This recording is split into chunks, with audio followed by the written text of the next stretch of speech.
What is up, guys? I haven't uploaded in a while. Now we have UFC 290, Volkonovski versus Rodriguez. We got a pretty decent card coming up, and I figured I'd make a video on this card as a whole. I haven't uploaded in a while. Been busy with school and things of that nature, and haven't really been consistent. So I apologize for that, guys, in advance. But yeah, let's get right into the card actually. So who do we got? We got some Japanese guy actually fighting a Mexican guy. Well, I'm all for Japanese guys, you know. I'm all for the Japan, you know. But let's see here. We got this Australian guy, Jack De La Madalena, whatever his name is. I've heard about him. Not really interested, but this fight right here, Robbie Lawler, a legend in the sport. Robbie Lawler, we all know who he is. Always a brawler, always shown the fight and toughness. I'm going with Robbie Lawler. I don't care who he is. I'm going with Robbie Lawler. Oh, and it actually looks like he's not the favorite, so they're saying he's gonna win. Let's see the stats. 6 foot, 5'11". Yeah, I got Robbie Lawler. I'm going Robbie Lawler. Fuck this guy. Bo Nickel versus Val Woodburn. I mean, we already know who's gonna win this. Come on, Bo Nickel's gonna win. The highly wrestling prospect at Penn State, insane wrestler, Bo Nickel, in the middleweight division. You know, he's got great skills, great stand-up skills too. The way he submitted his last opponents and everything, he's a great fighter. You know, he has very good potential in the future, and we'll see where he goes. You know, maybe he could fight Khamzat in the future. Anything can happen. So this guy right here is no joke. He won by knockout too. He won by knockout against somebody. But yeah, Jalen Turner, Dan Hooker. This is actually a very interesting bout. Not gonna lie, it's an interesting matchup that they have going. This is a good matchup, solid and good matchup. Jalen Turner versus Dan Hooker is a good matchup. As far as who I think would win this fight, it's a hard one to call, but you know, Dan Hooker. He's still young. Dan Hooker is, how old is it? Let's look at Dan Hooker's age real quick. Dan Hooker's 33, yeah. And Turner, how old is Turner? Jalen Turner age. He's 28 now, he's younger. 6'3". The physical advantages lie with Jalen Turner. But Dan Hooker has the experience, I would say, and he has way more fights, and it's clearly been shown throughout his career that he has more experience and he's fought legitimate guys, even Islam Makhachev. So clearly, you know, he's got the loss there, but he's got some wins here. So he's got notable wins against Gilbert Burns. Even he has a notable win against him. So, I mean, this is an interesting matchup, but I don't know who to go with here. I really don't know who is going to win. Like I said, physical advantages go to Jalen Turner, and you know, the experience in Dan Hooker. So it could go either way. I'm not going to make a prediction on this one. It can go either way. Robert Whittaker, Dricus du Plessis, the South African native-born guy right here, who's currently on the come-up. He's 19-2, 6'1". He's jacked. He definitely has the reach advantages, and he's much bigger. But we're going up against Robert Whittaker, and you guys know me. I love Robert Whittaker. He's one of the best middleweights that I've ever, you know, seen fight. And I believe that his last fight against Adesanya, I think he won that fight. I think he showed clearly that he beat Adesanya. He showed superior grappling. He showed relatively good striking against Adesanya.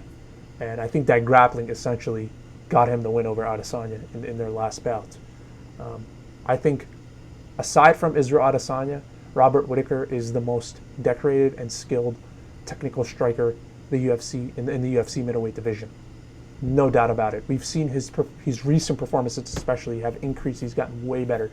He's fought Kelvin Gastelum, and he demolished him. He's fought, I think he fought Jared Cannonier. That fight was an insane one. It just showed his masterclass performance, and he's just a very, very high fight IQ fighter, and his striking is tremendous. His striking is tremendous. That's all I have to say. His striking is tremendous. Yeah, he beat Vittori as well, so right there, that big Hulk, Italian Hulk-looking guy, who has a great chin, I'd say. But yeah, he beat Marvin Vettori. So I mean, if there's one guy in the middleweight division who's going to be champion, aside from Khamzat Chimaev, who's coming up, Robert Whittaker is my favorite, one of my favorite, and I think he is definitely the guy to. He's definitely that arch nemesis to Israel Adesanya, and he's the guy that beats Israel Adesanya, and I think he beat him the last fight. So this is a hard one. Dricus du Plessis obviously is a physical powerhouse, great genetic gifts. He's physically very intimidating, but who has he actually beaten in those last fights? I don't even know. So, I mean, I'm obviously going Robert Whittaker on this.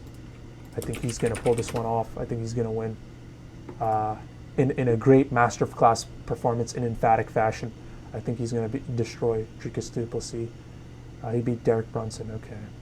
Derek Brunson's a man. He just has good wrestling. His striking is subpar. Darren Till, Brad Tavares, yeah. Yeah, I think Whittaker's just going to mop the floor with Dricus du Plessis. And the way I see this fight going, how it's getting finished, honestly, it can go to either a decision, masterclass performance by Whittaker like he usually does against Gastelum and all these other guys. He outstrikes them and puts damage on them throughout the entire 5 rounds. Or that's what I see, decision. That's most likely what I see happening. Or there's also a likely chance that Robert Whittaker finishes Dricus du Plessis within 3 rounds. I'm saying within 3 rounds he finishes him, and he's done. Next fight: Brandon Moreno, Alexandra Pantoja. Yeah. This one, right off the bat, I'm going to go with Brandon Moreno. I haven't gone too much into him, although I have seen the attitude that Alexander has towards this fight. I think he's definitely a hungry person, and he's already actually, if you guys didn't know, Alexander Pantoja actually beat Brandon Moreno twice in the past in UFC. As Brandon Moreno was trying to get into the UFC, he actually got defeated by Alexander Pantoja about 2 times, if I recall correctly. So, because of those losses, I don't think those losses mean much, because I think the evolution of Brandon Moreno has been large. Beating Davison Figueiredo the way he has 2 times, I think I'm going to go with Brandon Moreno on this one, but I will not be surprised if Pantoja pulls off a surprise out of nowhere. I'm going to go with Moreno, though. And lastly, the main event we've all been waiting for, Alexander Volkanovski versus Yair Rodriguez. This is an interesting battle because of the fact that Yair Rodriguez possesses that kicking and striking threat that Alexander hasn't really gone up against anybody. The striking, as far as strictly striking is concerned, Yair is probably the most dangerous and lethal striker he's ever hit. I mean, you see him hitting those spinning kicks and wheel kicks, and they're so fast and they're elusive, and he's very creative with the striking.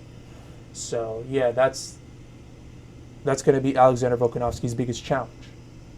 But to be honest, what I think is that's not going to fucking do shit. I think Alexander Volkanovski's still going to be able to take Yair Rodriguez because of the simple fact that he fought Islam Makhachev, who's arguably one of the greatest, lightweights in present time, and he took on him and he put on a great fight against Islam Makhachev. So, for him to give Islam Makhachev that level of trouble shows how strong Volkanovski really is. He's very underrated, I'd say, Volkanovski. He's short, he's stocky, and he's not as fast. He's not as tall. He doesn't have as much of reach, but he has a very high fight IQ, I will say. He's short and strong. He's very built strong. He's very strong, I'd say, because he used to play rugby. He's built very, very strong.